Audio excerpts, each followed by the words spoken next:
ছোটকালে ভাবতাম কবে যে বড় হব, কবে বড় ভাইদের মতো ঘুরে বেড়াবো, কবে বড় ভাইদের মতো উড়ে বেড়াবো।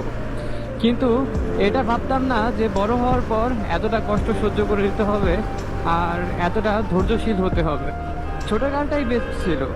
স্কুলে পড়তাম, স্কুলে যাইতাম, স্কুল থেকে আসতাম, প্রাইভেট পড়তাম, বন্ধুদের সাথে খেলাধুলা করতাম।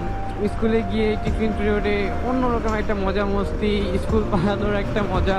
তখন লাইফটা অনেক প্যারা মনে হতো কি যে এই পড়াশোনার ভালো লাগে না, কবে যে পড়াশোনা শেষ হবে, কবে যে বড় হব, কবে যে বড় ভাইদের মতো উড়বো, ঘুরবো ফিরবো, বাইক নিয়ে এখানে যাবো ওইখানে যাইবো।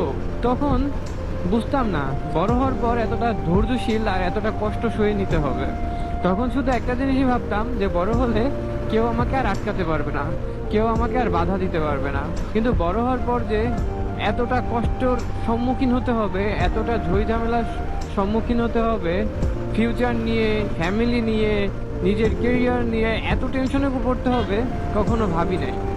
কোনো একদিন আমার এক বড় ভাই আমাকে বলছিল যে এখন ছোট আছিস, অনেক ভালো আছিস, যখন বড় হবি তখন বুঝবি যে বড় হওয়ার কতটা জ্বালা, কতটা ডিপ্রেশন, কতটা পেইন মাথায় কাজ করে বড় হওয়ার পর। তো আমি তখন বলতাম কি যে বলো ভাই, এই যে ছোটকালে এই যে পড়াশোনা ভাই, এগুলো ভালোই লাগে না টোটালি, কিন্তু এই যে দেখো তোমরা কত সুন্দর ঘুরে ঘাড়ে বেড়াচ্ছ, কত না মজা লাগতেছে। তখন ভাইয়া আমাকে বলছিল যে আমি যদি পারতাম এই ছোট্টকালে ফিরে যাইতে, তাহলে আমি এখনই যাইতাম, আমি এই জীবনে আর কখনোই থাকার চেষ্টাও করতাম না। তখন বুঝতে পারি নাই যে ভাইয়া এই কথাটা কেন বলতেছে, বাট এখন বড় হওয়ার পর বুঝতে পারছি ভাইয়া ওই কথাটা ওই দিন কেন বলছিল আমাকে। এখন বড় হওয়ার পর আমি নিজেও ঠিক সেই জায়গাটায় আসছি, ঠিক ওই সময় আমার ভাইয়া যে জায়গাটায় ছিল। এখন বুঝতেছি যে বড় হইলে কত দায়িত্ব ঘাড়ের উপর এসে পড়ে। ফ্যামিলিকে নিয়ে টেনশন করা, নিজের ফিউচার নিয়ে টেনশন করা, টাকা পয়সা ইনকাম করতে হবে, বাড়ি করতে হবে, গাড়ি করতে হবে, না হলে গার্লফ্রেন্ড হাতছাড়া হয়ে যাবে। পড়াশোনা করে বয়স শেষ হয়ে যাচ্ছে, চাকরি পাচ্ছি না, বাবার বয়স হয়ে যাচ্ছে, মার বয়স হয়ে যাচ্ছে, এদিকে আমার চাকরি হচ্ছে না, আমার গার্লফ্রেন্ডের বিয়ে হয়ে যাচ্ছে, পছন্দের মানুষকে হারাইতেছি, চারিপাশ থেকে বন্ধু বান্ধব হাওয়া হয়ে যাইতেছে, একা হয়ে যাইতেছে। আসলে ভাই কতটা যে কষ্ট হয় এটা আসলে বলে বোঝানোর মতো ক্ষমতা নাই।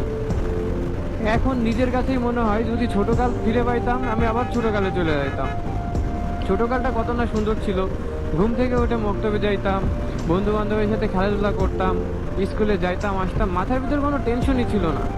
কিন্তু কখনো ভাবিনি যে বড় হওয়ার পর এত টেনশন করতে হবে। বড় হওয়ার পরে যে এখন একটা গাড়ি আছে, পিছে আমার বন্ধু আছে, ঘুরতেছি ফিরতেছি ঠিক আছে, কিন্তু মাথায় একটা অন্যরকম টেনশন রয়েছে। রাতের বেলা ঠিক মতো ঘুমাইতেও পারি না। কিন্তু ছোটকালে এরকম কখনো কোনো প্রবলেমে পড়ি নাই।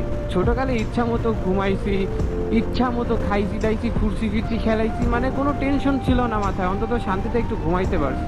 কিন্তু এখন এমন একটা পরিস্থিতি, শান্তিতে ঘুমাইতেও পারি না।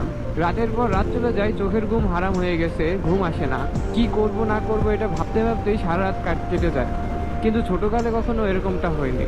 7টা না 8টা না বাজতে বাজতে ঘুমাই গেছি, এখন রাত 3টা 4টা বেজে যায়, তাও চোখে ঘুম আসে না।